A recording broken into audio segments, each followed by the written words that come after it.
fluids, taken a course on fluid flow? Okay, just a few. All right, so let me show you this.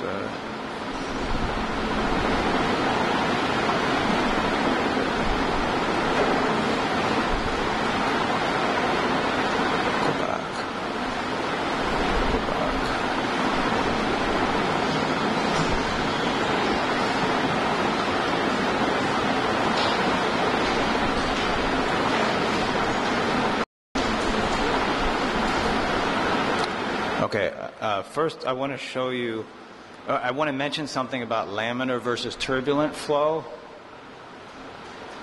Okay, so first I'll just briefly tell you, laminar versus turbulent.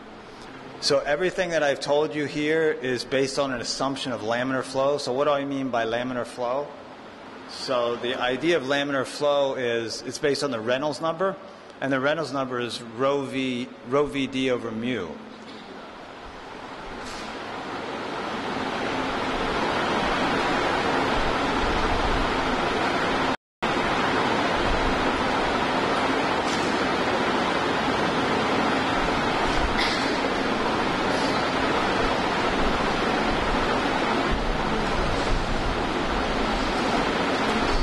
So this is density. So you have density, you have meters per second, velocity, you have some dimension, like it usually would be the diameter, inside diameter of the pipe, and this would be your viscosity.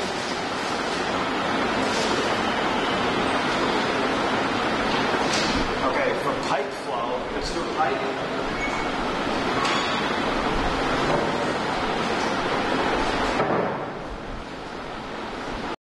So what I wrote there was that for pipe flow inside of a pipe, if the Reynolds number is less than 2100, it's laminar. If it's greater than 4000, it's turbulent, and otherwise it's in between. It's transitioning. So what does that mean? Well, turbulent is the opposite. Turbulent means there's all kinds of mixing, so it's just you don't know exactly where a particle is. So turbulent would be like this.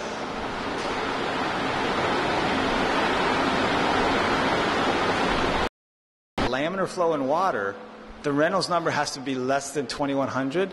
If you do the calculations, it means you need a capillary tube flowing at a very slow rate. So the capillary tube is half of a millimeter.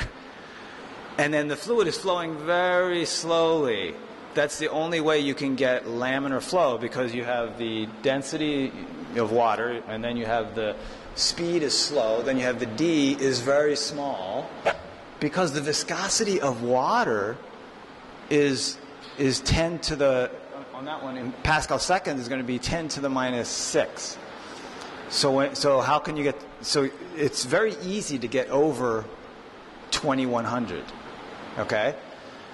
That's not the case with fluid foods, such as vegetable purees and fruit purees.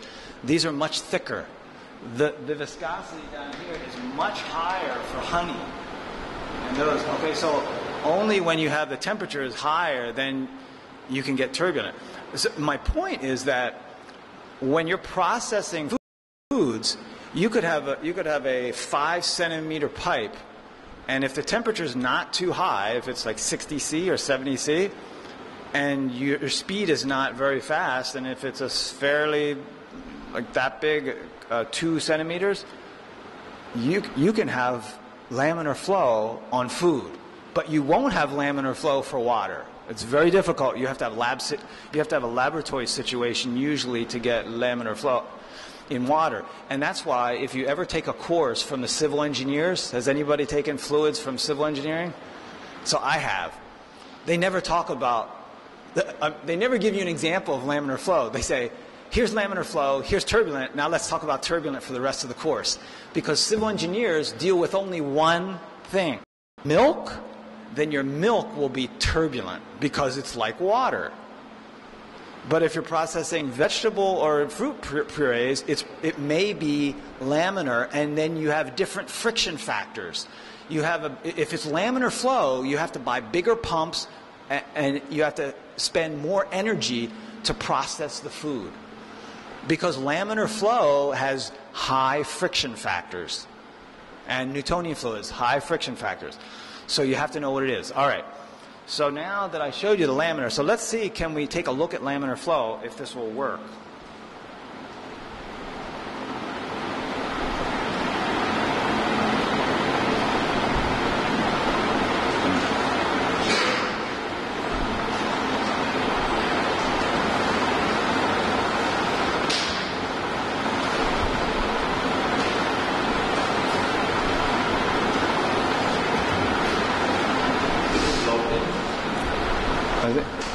I think it seemed to come up.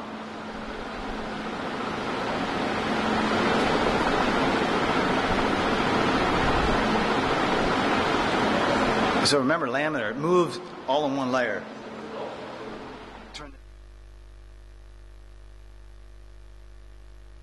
To become turbulent. It's transition. It's in transition now. It's starting to, okay, still transition. It's still pretty much on a laminar. More and more transition. Probably Reynolds number is about 3,000. And it's trying to convert to turbulent. So this is a colored dye, DYE dye, that they're injecting into the water that's flowing. You see, it's starting to change to turbulent. Yeah, it's more and more turbulent, but it's still not total mixing. More and more, yeah. Okay, there you go. Now it's all mixed. Okay, so that's what's happening. Now you see, in this course that I'm teaching you, I can't do all the details just because of the time, but at least you know about it. And my point was that in this, when I'm talking about today, right now I'm going to talk about how to measure viscosity. So I'll show you. The assumption is laminar flow. So let's see. Let me go back here. See if I have another one.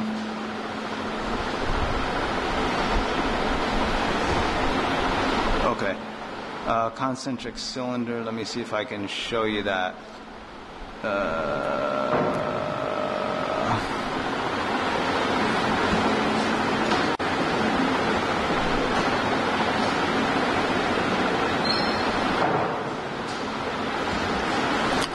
So because I don't know how many of you had done the concentric cylinder, so this shows you what it's like in a lab, and we can just watch part of it.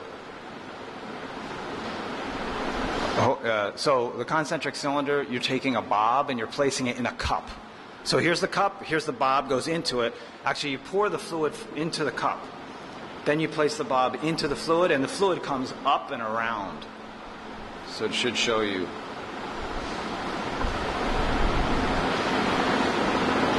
So you fill up the cup only part way, a 1/3 approximately, into the cup. And then you place the bob down, and as the bob goes in, the gap is only 0.5 millimeter, approximately, or maybe about a millimeter. And then that pushes the fluid up into the millimeter gap. And then the bob is spinning. Here's the cup. The bob is here. The bob is spinning. So then you have the fluid moving, just like I drew this morning, between two plates. One plate is moving, the other is not. Well, the plate that's moving is the bob. The bob is inside the cup. I don't know why it's not coming up, but anyway. So the cup is stationary. The bob is circular and a cylinder, and it's rotating. So the bob is the moving plate, and the cup is the stationary plate. And then you have velocity profile, so the fluid is flowing at the cup. So you should be able to see it here. I'm sorry, the fluid is moving at the bob and it's stationary at the cup. Let's see if instrument, and the spring is measuring the torque. So there's the cup, and then he's going to place the material into the cup. Well, he probably already did. So he brings the cup up, and the bob's inside, and then it's rotating on the top. See, it's rotating. And that's not as good a picture as I wanted, because normally, the ones that I'm talking about today, like that one, the gap is only a millimeter. Between the cup and the bob, the gap is about a millimeter. So then you can have the laminar flow assumption. And then at the top up there, there's a spring, and the spring is measuring the torque that's caused by the force that the fluid applies to the bob. Because the bob is spinning, say, in the honey, and the honey is applying a force. So there you go, it's spinning, and it reads the torque. It's also reading the speed, right? So the torque will give you the shear stress, and the speed will give you the shear rate. Okay? So there you go. I think that's all. Then it comes out. Yeah. Okay, so that gives you that idea. It's called fan. And remember, the shear stress is just the torque. You have the torque times the force. So let me. I'm sorry. The torque is going to be force times the radius, and you can calculate the shear stress from that. Okay, let me stop that.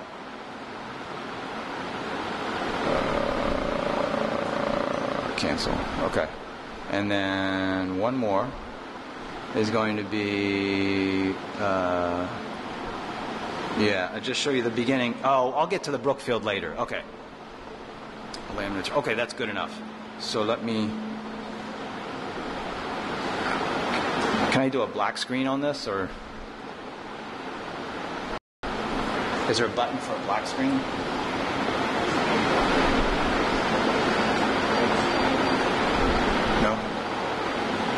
Okay, it doesn't.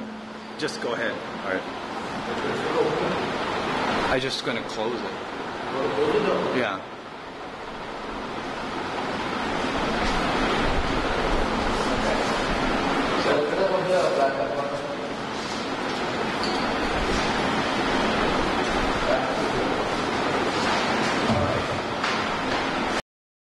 I'm sorry.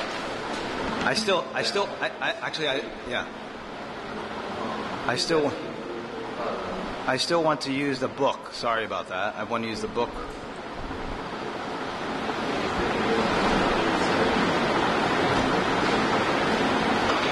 Is there a button? Is there a button for black screen?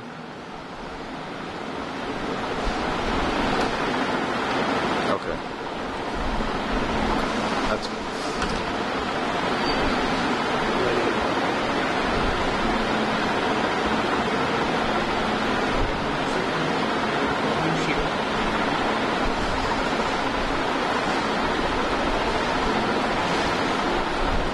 No, that's good. That's fine. I just want to bring up something.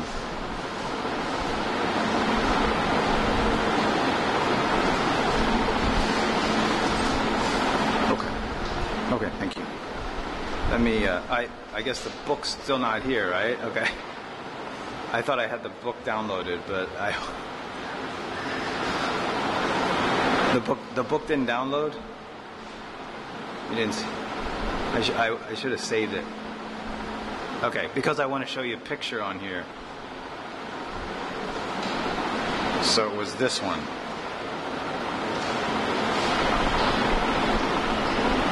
All right, so let's get that.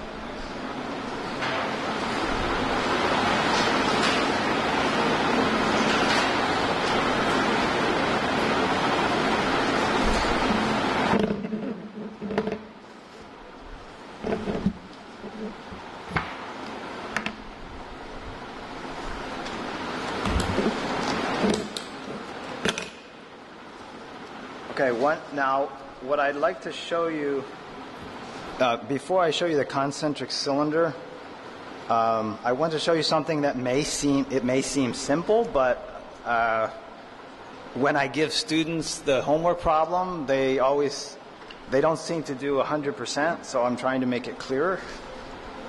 So let me show you, and what that is the effect of temperature on viscosity.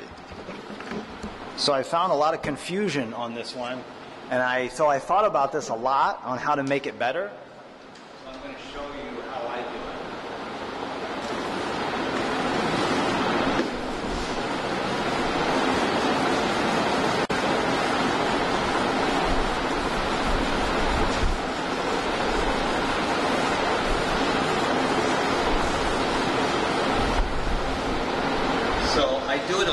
I do it a little bit differently than the book, but it's the same idea, and I think the way that I do it is clearer. Otherwise, I wouldn't do it. Okay? So pretty simple, but it's not in the book exactly like this. So if you want to do it my way, then you should write it down because this is not in the book. Okay? It's very simple. I think so.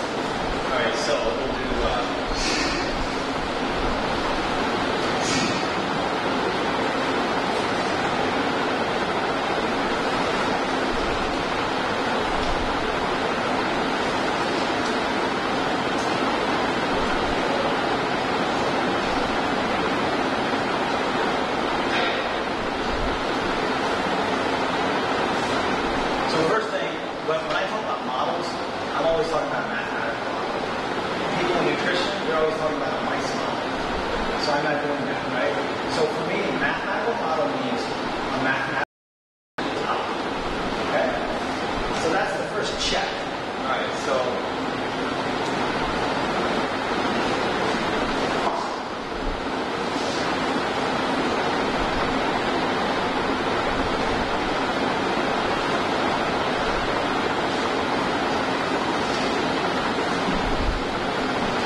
So the first thing is, in most cases, the viscosity follows an exponential very well, meaning when the temperature goes up a small amount, the viscosity goes down a large amount. It exponentially goes down. So you can see that's why I have a minus. It's a minus. All right. So it is going down, and then I put the temperature in there so you can see I've got temperature and I got an exponential.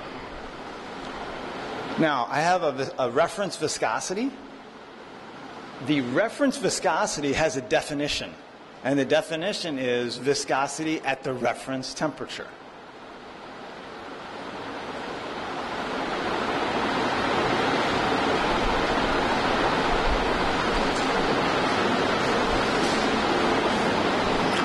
Now, a lot of people, they leave out the reference temperature. First of all, let's look at the definition. The reference viscosity is the viscosity at the reference temperature. You can choose the T reference anywhere within your measured temperature range. Now, for researchers who leave out the T ref, if you leave out the T ref, what are you implicitly saying it's equal to? What? Well, if I leave it out, then it's equal to, it's got to be equal to 0, right? If you want to make the equation the same, if I leave it out, it means I'm telling people that it's 0. So then the definition of mu ref becomes, for that researcher, it becomes the viscosity at 0C. Are you interested in the viscosity at 0C? Most people are not, especially if it's mostly water. Okay? So that's why you always keep the T ref. Otherwise, you have a strange value on mu ref. What do you think the viscosity at 0 is for most foods? Is it a large number or a small number? Like honey. It's going to be exceedingly high. So your mu ref is going to be 10 to the 6. Why do you want that? We don't want that, right? So this is why I leave in the T ref. And a lot of people don't do that, and so I disagree. I think this way is better. All right, so that's the first step.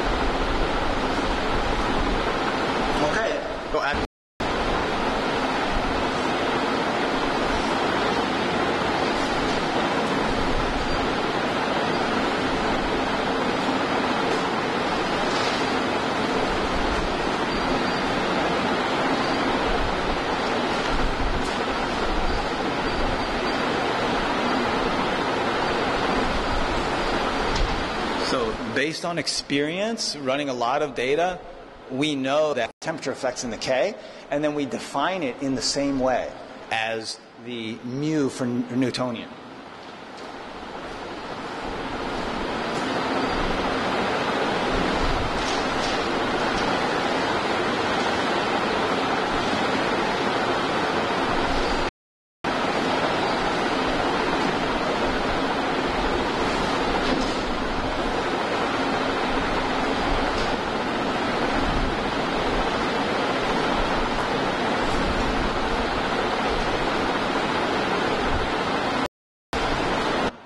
And then you just do a log. You just do a log, okay? So that's my temperature.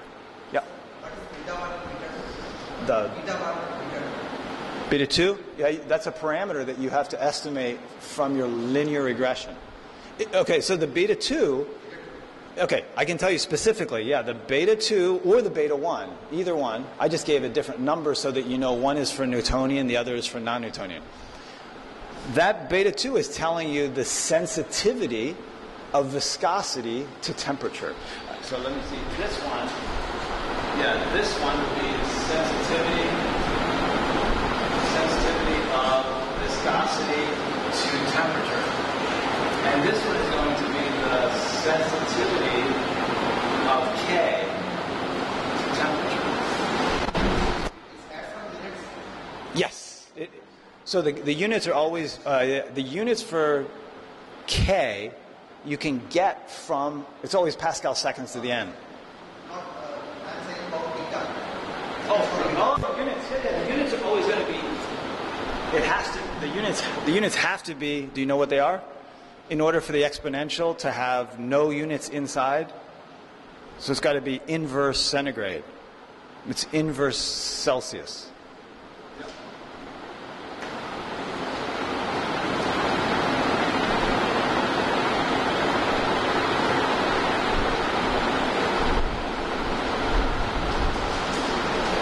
So the beta 1 and beta 2, they both have inverse Celsius units. Okay? Yeah. All right. So that's, and I will do an example. I just have to decide. Let me come back to that because I have an example on my computer and I don't want to jump from one computer to the other right now. Okay. Any other questions on that? So that's your temperature effect, and this is an Arrhenius type, but the way I did it is much easier because you don't have the temperature in the denominator. You really don't need the temperature in the denominator. So I suggest you do it this way. It will save you a lot of trouble. Also, when you put the temperature in the denominator, you have to make sure it's in Kelvin. And a lot of students forget. When you do it this way, it doesn't matter. Just keep it all in centigrade. It doesn't matter, okay? Because I have T minus T ref, and it's not in the denominator. All right. So I think that's easier. All right. So now, and I'll give you an example. I have an example on my computer from Excel to show you. Okay. So if no questions, let's move on to how do you measure viscosity? I'm sorry. How do you take the data so that you can calculate viscosity? So there are three kinds of rotational viscometers. Let me get this out of here.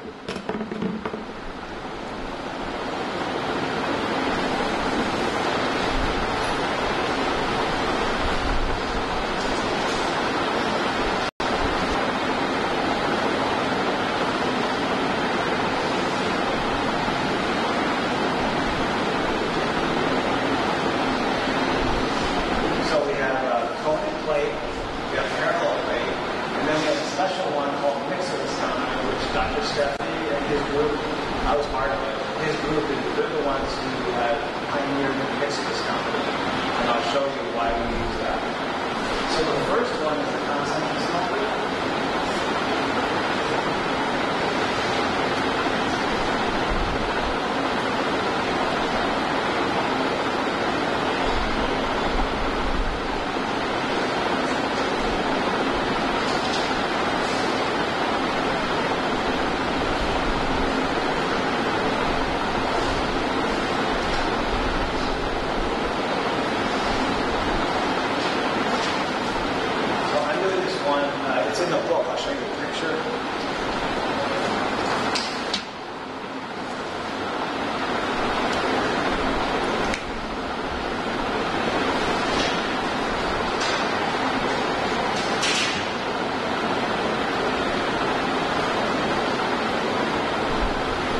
Okay, this is the first kind, and that's the other one. There are two kinds. This one has a little bit bigger gap.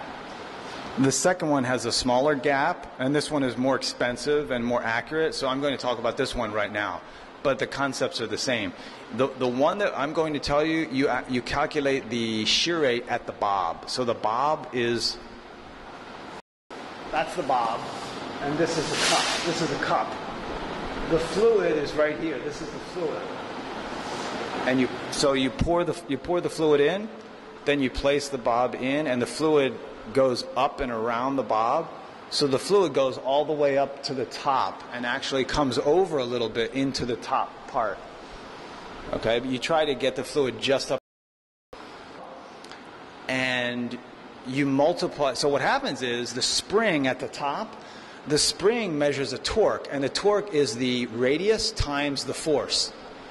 So the spring measures the torque, and what you do is you back out the force from that, and then you divide by the area of the cylinder, and that's how you get the pascals. Okay, and then the shear rate is just calculated by the speed. It's the meters per second divided by the gap, and the gap is only about a millimeter, or barely a millimeter or so. So that's the shear rate, and those are the calculations. The software does it for you, but I'm going to show you about that. All right, so now here. Yeah, right here. So I have shear stress of the bob is equal to the torque. You can see the M. The M is the torque.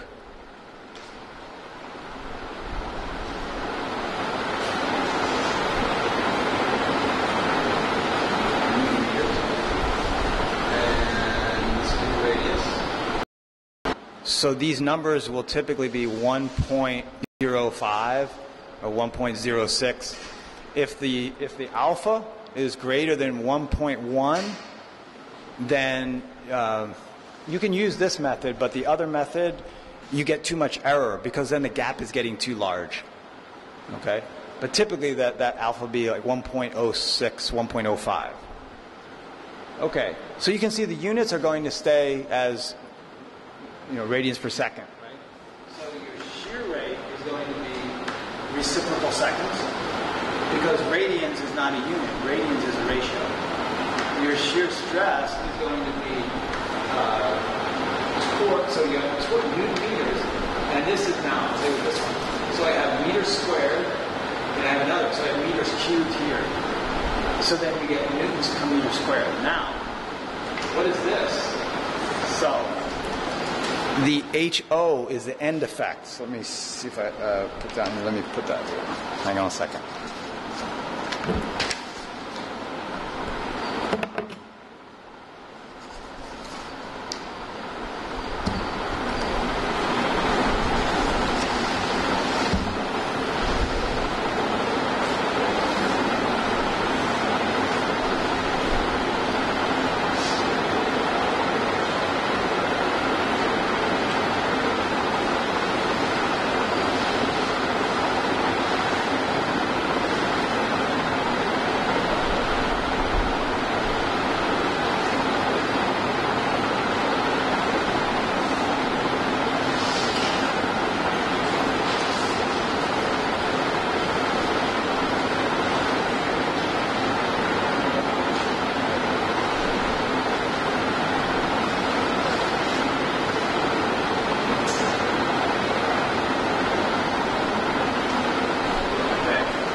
So the H naught is an end effect correction. Now let's talk about what that means. So if you look at this, so I didn't go into detail on this one. This one is a little bit less accurate, but it's okay. It costs less, and you still get good results. This one, you can get an average shear rate. That means the average shear rate between the bob and the cup. It's okay.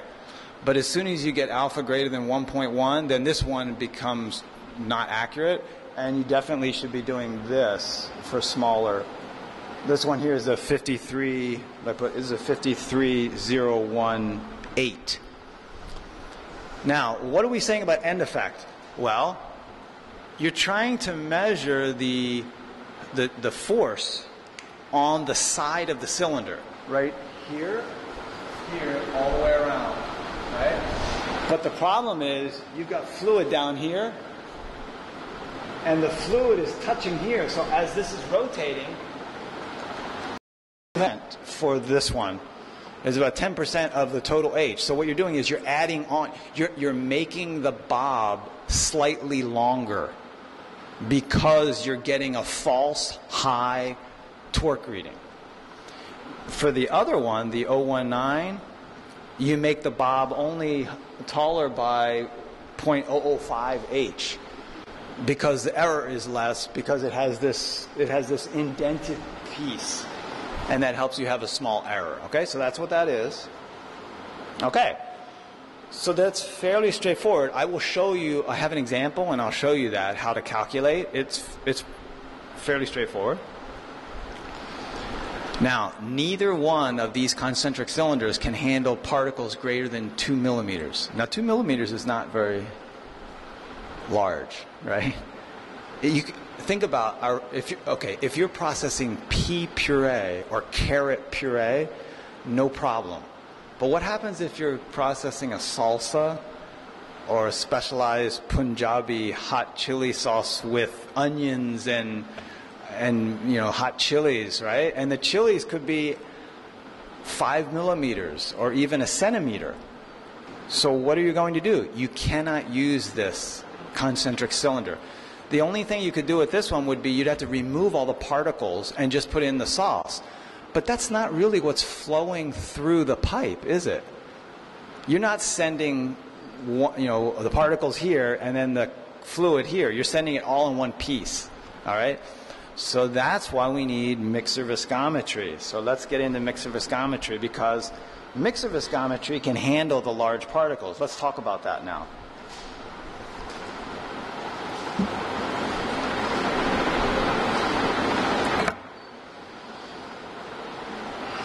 Any questions on concentric cylinder? Okay. And we'll go over that too. I'll give you an example.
I was talking to Dr. Sogi. So everybody knows that there's an exam, right, at the end of the week, right?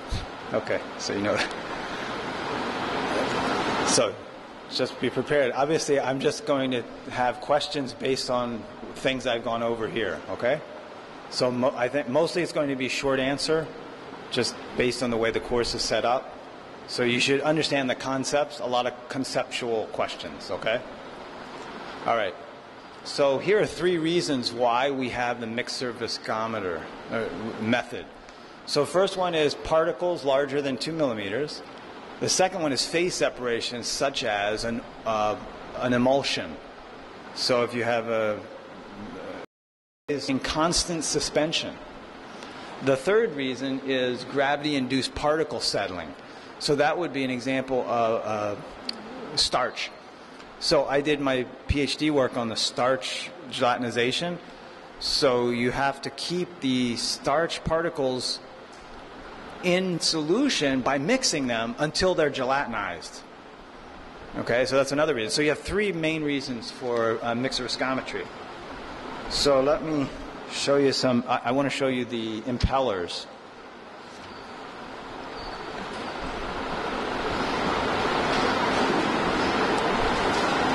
Two, 3, 2, 7.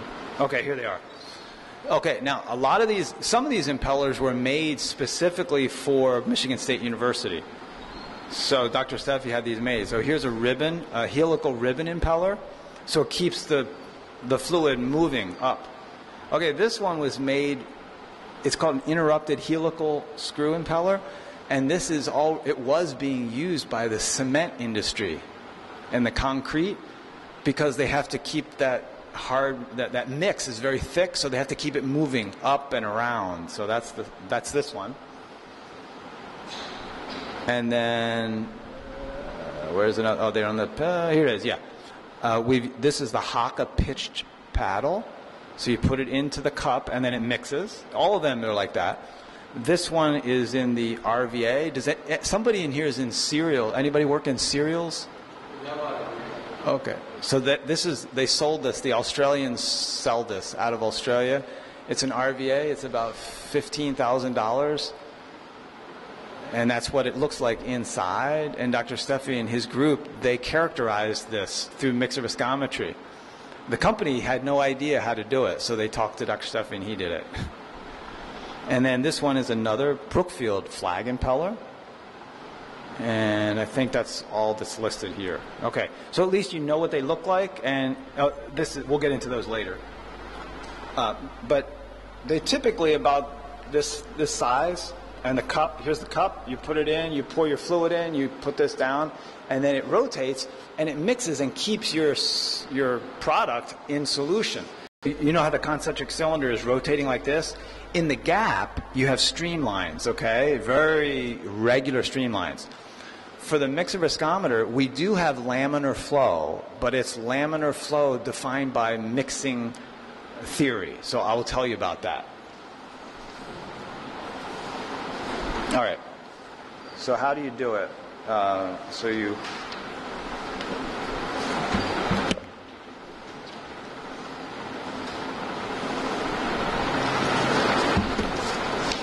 Okay, here's the sequence on how to do mixer viscometry.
So do you have a lot, are there people in here, have you used the HPLC? Anybody? Some people, okay. Yeah, a few people have, but there's a concept that's similar across all science fields, and the concept is you have an instrument and it has an input and an output, but you cannot use it until you standardize it, or you can say calibrate, right? So if you have an instrument and it has an input, like for the HPLC, you might have a concentration that you're looking for. So as the concentration goes up, you get a higher level coming out of the instrument, right? So what you do is you buy standards. So the standards are things that are already known. And you put the standards through the instrument at different concentrations and get the result at every concentration and then plot a line, and usually it's linear. So if you have a line and the line says, oh, if you put in 0.1, I'll give you 2. If you put in 0.5, I'll give you 5, right? And then you draw a line. That's your concept, right? We're doing the same thing here. So what we're doing here is we've got a mixer viscometer, but we don't know what the calibration values are for the impeller. So how do we find those calibration values? We take known Newtonian standards like honey, or we have some other standards that you can buy. You buy those standards, then you know what the viscosity is, and you run those standards and get the output. Once you finish that, then you can take your unknown Newtonian sample, put it in, and whatever the output is, you just go back to the calibration curve, and then that tells you this is the viscosity.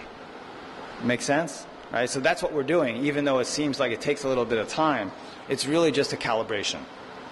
Okay. So what we do is you choose your impeller, and each impeller gets a different value, right? And then the second one is you have to find K double prime for your Newtonian, and then you find K prime for your non-Newtonian. And then you take your, that's the calibration. I should have put that there. This is the calibration.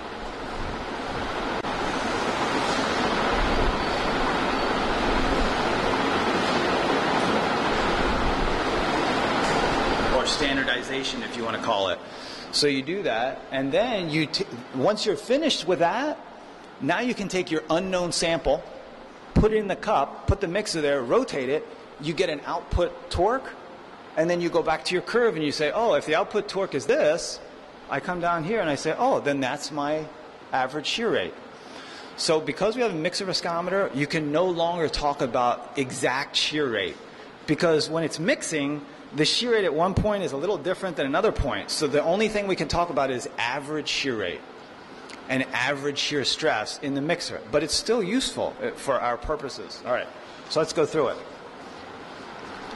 So first we do a little bit of mixer theory, and the chemical engineers they're the ones who developed this. They developed the mixer theory, but we took it and applied it. Okay, so you do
So first I drew for you over there, that's what our mixer looks like. It's mixing up the fluid. So according to the chemical engineers, this is a power number. So this is power number equals A divided by the Reynolds number for the impeller. So the Reynolds number for the impeller is, it's the same idea, but it's the same idea as for pipe flow, but it's for mixing. So you remember for pipe flow, what's the highest number you can have to still have laminar flow for pipe flow? Do you remember that number? For laminar in pipe flow, I gave it to you in the morning. 20. So you have to be under 63, and we always are in a mixer viscometer because it's not rotating very fast. Okay, so what I did is I just substituted the power number and the Reynolds number.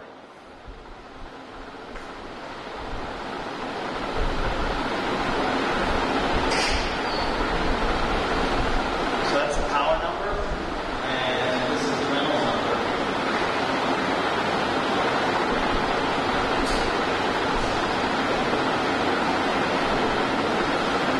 For an impeller. So when you substitute those numbers in there and you take meters times per second, is Newton meters per second.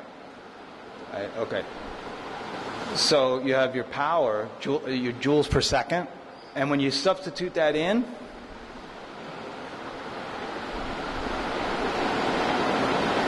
and then when you do the calculations, here's what you get. You end up with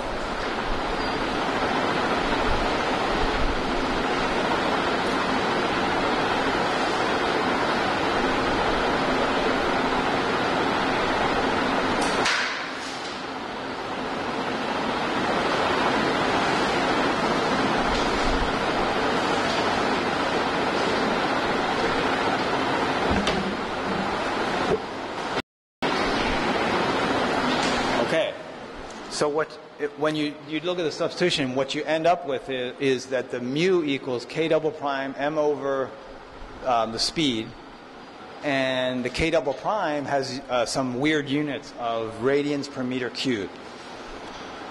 That doesn't matter. This is an empirical way of doing it. So let me show you, how do you use this for Newtonian fluids?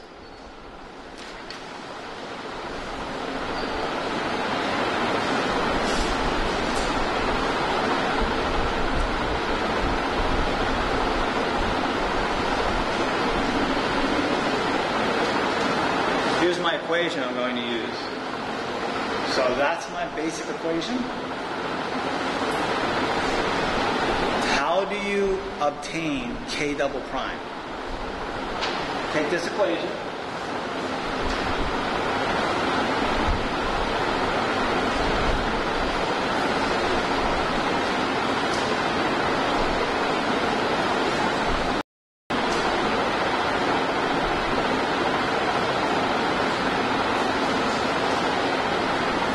So what we're going to do is we're putting okay, I got to write down how to do this though. It's not clear just by looking at the chart. Let me write next to it. Impeller. So this is just for one impeller. You don't do multiple impellers on one plot. This is only for one impeller. So I take one impeller and I get honey. And if I already know, I have to get something that I already know the viscosity for. So you can purchase Newtonian standards. At least in the U.S., I'm sure India has the same thing. So you purchase a Newtonian standard, and it tells you this Newtonian standard at 25 C is 4 Pascal seconds. So now I have a bunch of numbers for one standard. Then I take another standard. So if one standard was at 4 Pascal seconds, I get another standard that's 1 Pascal second. And I do the same thing. So then I've got a bunch of points for one standard, and then I have another bunch of points for another standard.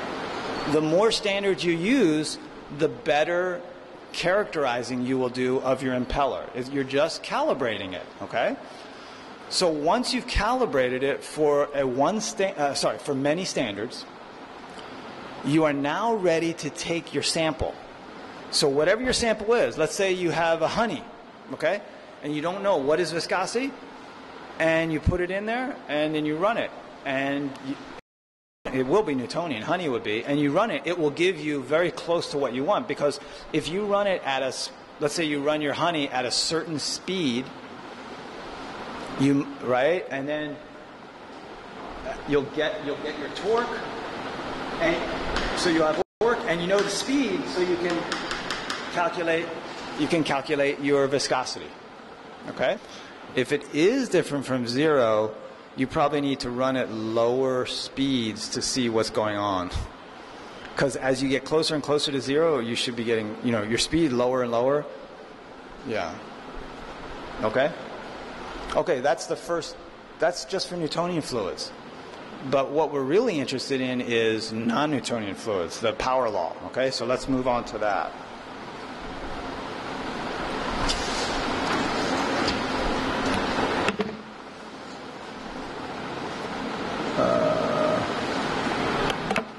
Dr. Sogi, should we take a break now? So, you want to take a break and then? Okay. Okay, so we'll take how many minutes? 15 minute. We'll take a 15-minute break and then we'll come back and keep going. Okay.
So first thing is, remember, right now we're looking at the how to find K prime.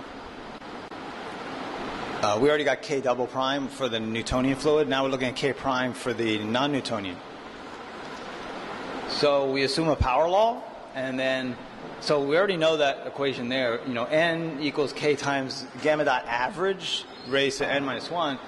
And then for the mixer viscometer, we assume that you have the average shear rate is proportional to the speed of the mixer. And the proportionality constant is called K prime. So it's another calibration constant. Okay?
Viscosity assumption. So matching viscosity assumption is something that we use. I'll tell you what it is, and then we use it because the power law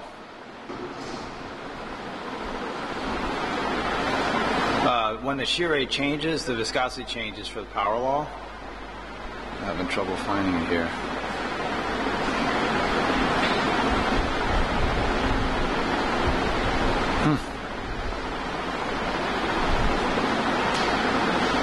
Right here. So the matching viscosity assumption is right there. So it's the Newtonian viscosity and the apparent viscosity are equal at the same shear rate.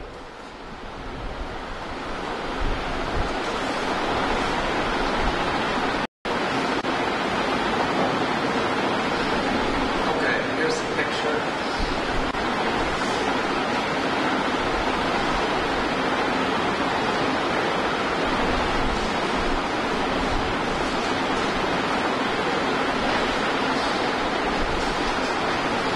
This is the shear rate, and this is for Newtonian fluid, and we're looking at this one.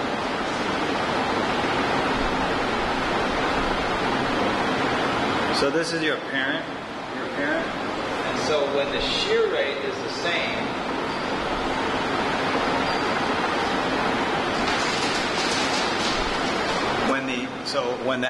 when you have the average shear rate is the same, at that one point, then they're equal. So this one here, this line, we don't know that line. So what we do is we choose different shear rates, and at every different shear rate, it will be a different Newtonian fluid that will give us the same shear rate. So at this shear rate, it's this Newtonian fluid that intersects. At a lower shear rate, it's a higher Newtonian fluid that intersects. And so we're doing that all the way along the line. So I'll put the equation for you here.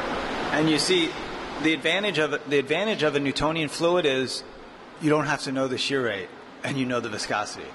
But the non-Newtonian fluid, as the shear rate changes, you don't know the apparent viscosity. So what we're doing is we're using Newtonian fluids to tell us what the viscosity is. So you could think of it another way. You could say, if you have a mixer viscometer and you pour a fluid into it and you turn it on at a certain shear rate, the machine doesn't know whether it's Newtonian or non-Newtonian. All the machine knows is it gets a torque. In other words, it gets an average shear stress. That's all it knows. That average shear stress could be for a Newtonian fluid or a non-Newtonian fluid, but it's the same reading. Okay? So then what you do is you say, oh, well, if I know my shear rate, then all I have to do is I match that shear rate at a certain Newtonian fluid, and it will be the same apparent viscosity at the same shear rate. That's what I'm doing. Okay? So we're using just some theory to give us the average shear rates are the same. All right? And let me draw the equation, and it should make more sense for you. I'm just giving you the concept. So the equation will be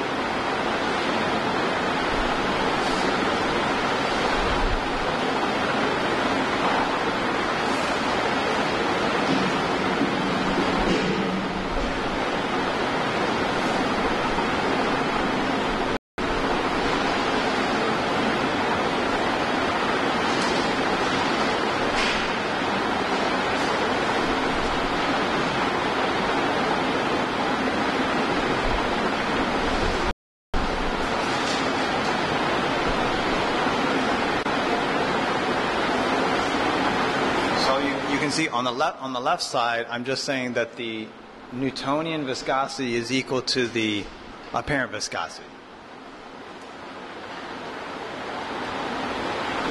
And what we're saying is the shear rates will be the same.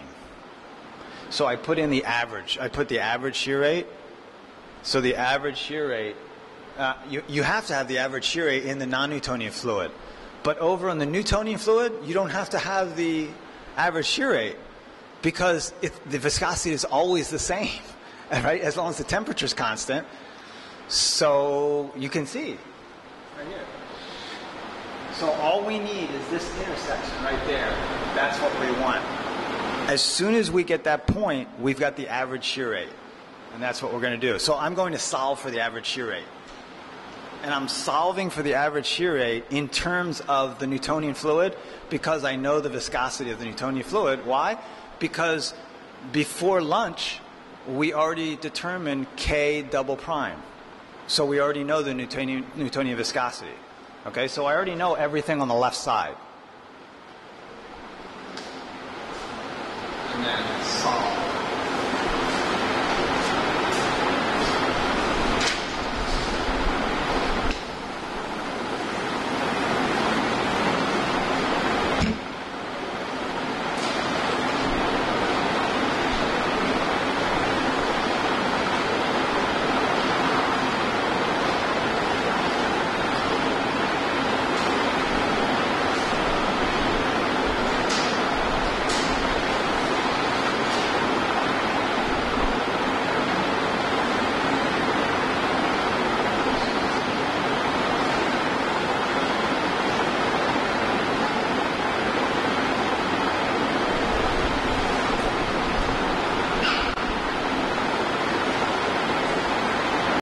Capital M over the speed. So what we do is we'll run at a certain speed, which is omega, and we'll collect a torque value, which is M. The K is coming from standards, so I'm going to tell you that now, standards. And then the N comes from the standards. So you have to have standards, non-Newtonian standards. So you can purchase non-Newtonian standard, for example, carboxymethylcellulose. You can purchase it. It will tell you the K and the N.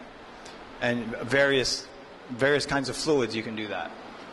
So I buy several standards, I put them in, and I run at a specific speed.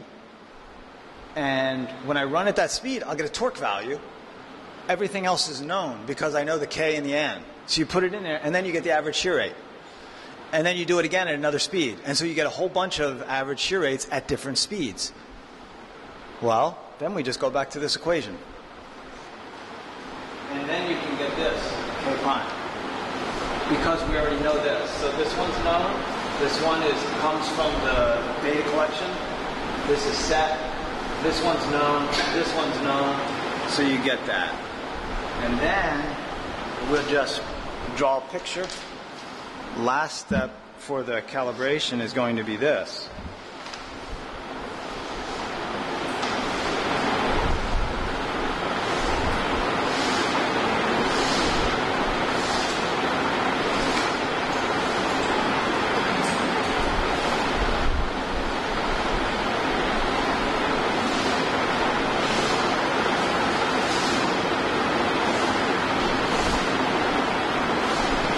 So now I have my page 24. You can see, let's see, helical ribbon, a K double prime. That's why you have to make sure that you're getting a shear rate range that is sufficiently large for your processing on the floor. So let's see if you. I'll show you. I'll show you later that the typical shear rates on the floor inside the pipes are usually not more than 200 reciprocal seconds. They usually run from 50 to 180 reciprocal seconds. If you calculate 1,000 reciprocal seconds inside of a pipe, you must have very high speed and very small pipe. I don't think it's possible. Okay, so usually in the hundreds, maybe 500, but that's pretty high. Okay, typically 100 to 200 to 300. Okay, so now you get those values, and all of this is empirical. Let me put the limitations.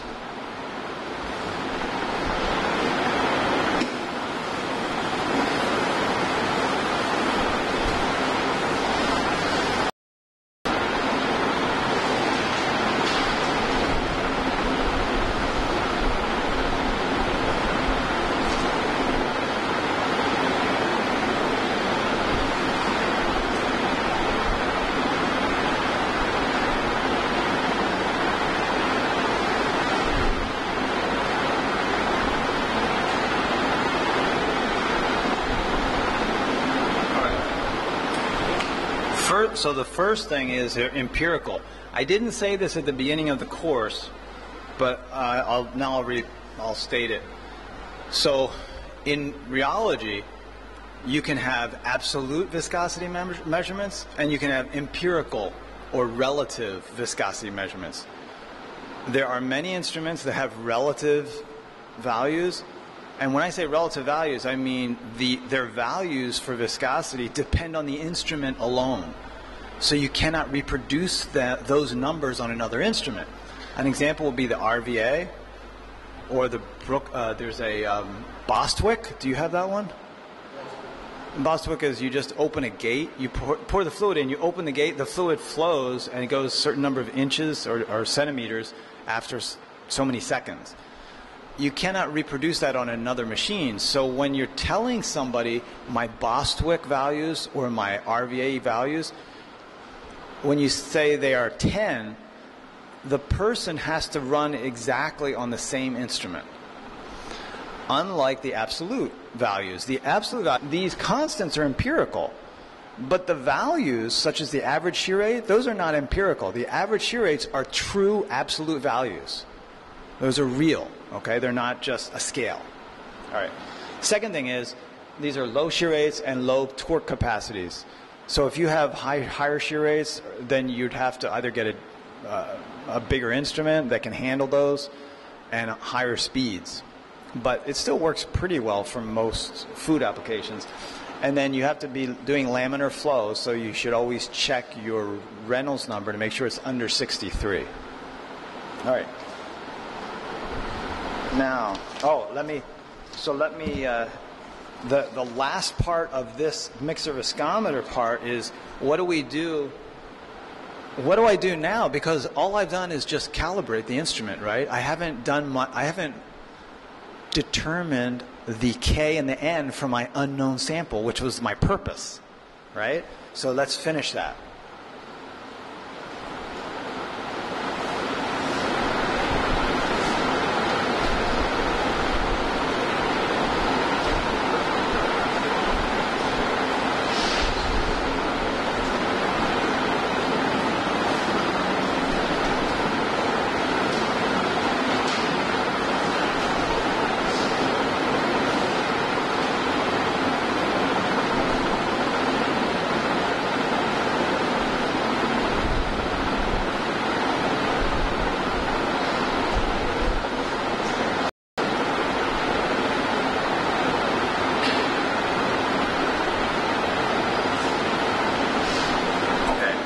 So the first thing is I already know from the pipeline, the Q and the R and the N, I already know what my max shear rate should be, and my minimum would just be 1/10 of that.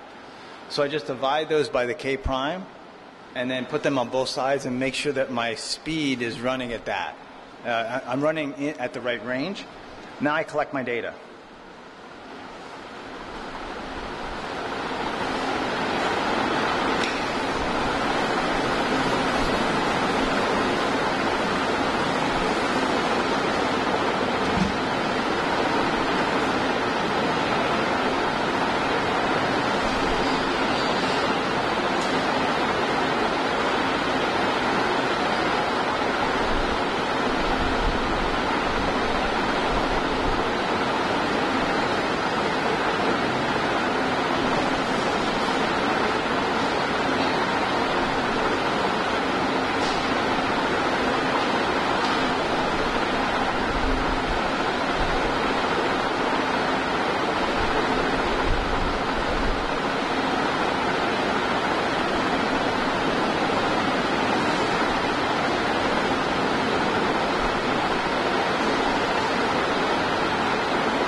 So I just go through the steps. I'm just doing, I run it, I have my sample, unknown sample.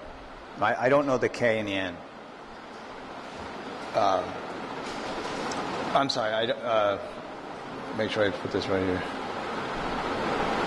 Right, fine, okay, so so I don't know my K or the N, right? So what I do is I put in the sample, I run at a speed, I get a torque. Then I put in the torque and the speed, and I know my K double prime, and I calculate the apparent viscosity. Once I know that, I already know my K prime. These are calibrating constants. So then I just calculate the shear rate average at that speed. So now I have the average shear rate and the apparent viscosity at that speed, and you just plot them. When you plot them, then you just do a regression like this. From here, I just go to here, and I get so my slope will be n minus 1, and my intercept will be log of K. And this is all a constant temperature, right? So it does take a bunch of steps, but remember, most of the work was in the calibration. Once the calibration is done, you don't have to go back and do it, right? You're finished for that impeller. So at least it's a one-time. Doing the calibration is one time. Then you can run as many unknown samples as you wish. Okay? So that, oh yeah, all right. So let's see. I need to decide. What I can do now is check my time. Oh, sorry. Okay, so we should look at some examples, all right? So let's start looking at, because it's just funny, one time, Dr. Steffi used to teach this class, right? And so he had a student from a chemical engineering department take his class. And the student came up to him like halfway during the course, and he said, I really like this class. And Dr. Steffi said, well, I'm glad. He said, you're from Chemie? He said, yeah. And he said, have you taken rheology before? He said, yes. He said, I took it in Chemie department. It's all tensors. You know, tensors, matrices. It's pure mathematics. pure mathematics, no application. He said, I didn't know what was going on. But when I came into your class, I see you have some theory, and then we apply it immediately. So that's what I like. And we have labs. I always have lab exercises in the dairy plant. So, that's what I say to students. My thought process is, if you say, yeah, I took the rheology class, I said, but I just sat in. I didn't do any homework. I didn't take any exams. I didn't do, right? No homework, no application. That's like somebody saying, I know how to swim. And I say, really? How is that? Because I watched the Olympics. Okay? So that's why we have to do some actual work on the Excel sheet, right? So let's do that. At least this part. So my first thing is going to, where'd it go? Okay, let's go back up here. Here's my first example. I took this wrong one. Okay. And right here. So the first thing I did was, right now I'm just doing I'm getting my beta 1 and beta 2 for the temperature effect on viscosity. And the first thing I did was, and so then I went over here and put T minus T ref because that's my X. And then I put log of mu because that's my Y. Now, and the first thing I did, though, I plotted the data here on the right side. So these are just the pure viscosity versus temperature. And you can see how it goes like this, right? It's a curve. You see that? Okay, so now we convert it to a linear. If I can get this down. Okay, here's the conversion of log of mu versus T minus T ref. So now you can see the points are more on a straight line. And this is just an example. Obviously, if you do this in real life, you probably want to do more than 3 temperatures, right? Better to do 5. But it's just an example. Okay, and this is all I had out of the book. So I have my 3 points, and then I did my trend line. Now, I don't like taking a trend line and giving the answer, because the trend line, you can't get, how do you grab those values? You grab them like this. You type in equals minus slope of, and it tells you this is the Y values. So watch what I do here. Equals, watch this. Okay, equals slope, and watch. It says you put in the Y's first, comma, then put in the X's. Okay, so it does it for you. So that's what I did. So if you look at this, I have a negative because there's a negative value there, right? Negative. And then I put slope of D4 to D6. Those are all my... I have to take the exponent of the intercept, because the intercept is the log mu reference according to this equation. So I take exponent of that and I get 10.27, right? Now, one thing you might have noticed, I went up here and I chose a T reference right here. So if you look at this equation, this was supposed to be T reference. That's what I meant to write, T ref. Okay? So my T ref I chose as the middle temperature. You can choose any T ref you want, but you need to make it inside the temperature. Don't choose 0. In fact, what happens if I choose 0? It's going to be huge. Watch.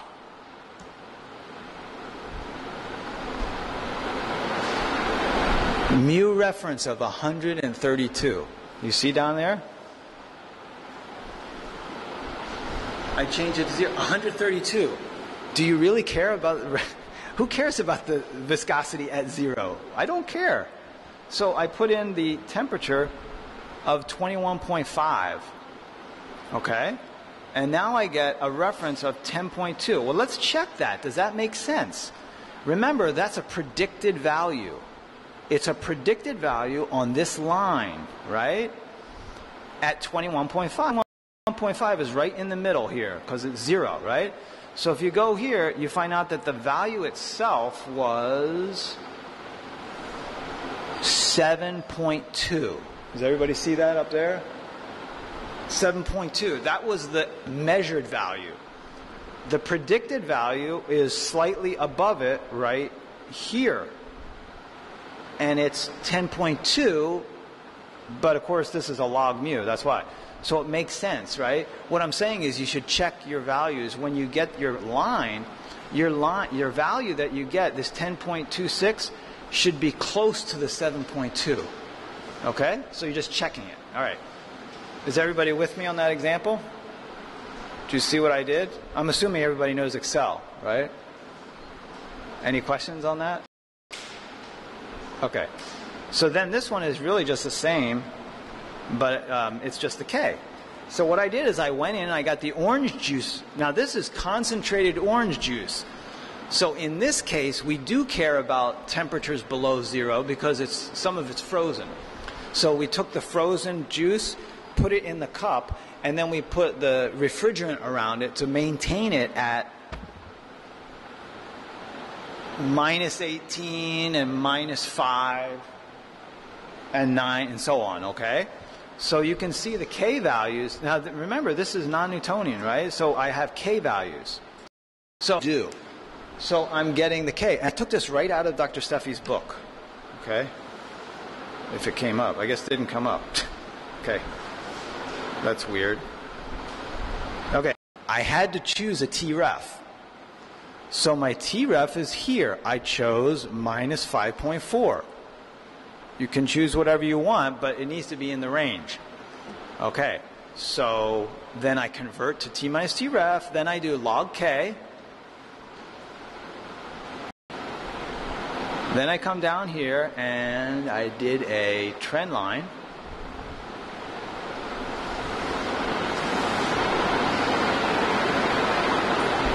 Okay, here's a trend line. You can see the slope and the intercept. Then right here, maybe it's not big enough, but okay. So there it is. You can see what I put. I put slope, right, minus slope. And I have K ref, okay. And then I have my intercept. Yeah, right? Is everybody with me on that? Okay. Now, I'm going to do a check on my K. So my K ref is 7.65 at minus what? Minus 5.4. So the experimental value was 6.4. My predicted value was 7.6. So if you look here, that makes sense because right there you see the predicted value was slightly above. And that's what I got. My predicted value was 7.65 versus 6.4. Question, not so difficult, but question is, now that I have my model and I have my parameters, I have my beta 2 and I have my log K ref, how would I predict the K value at 0C?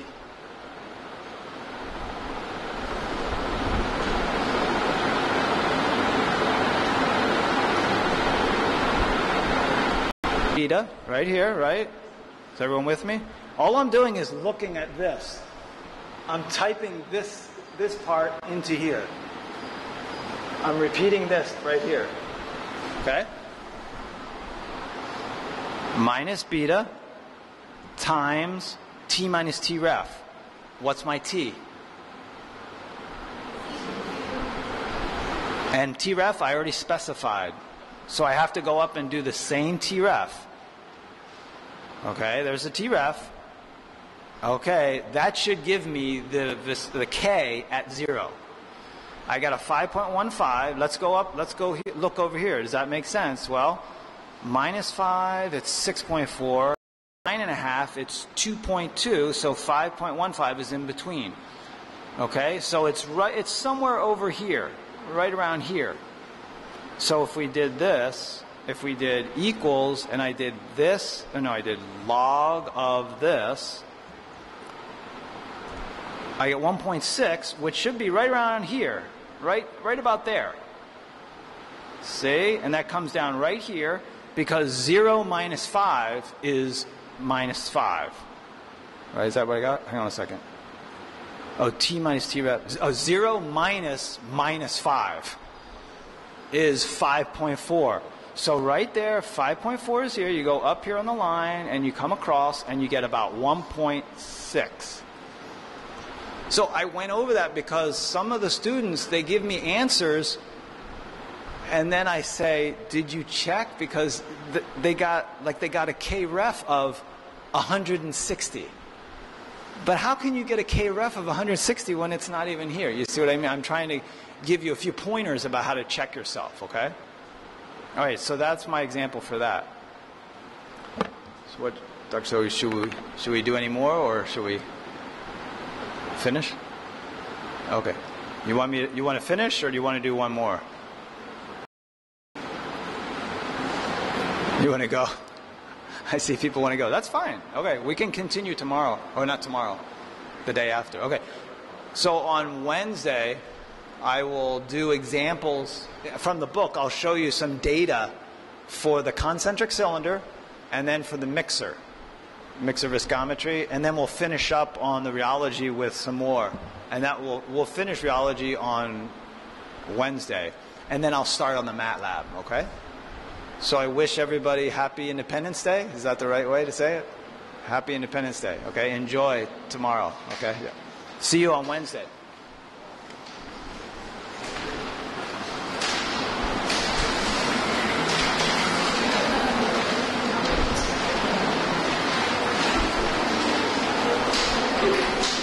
Let's save this.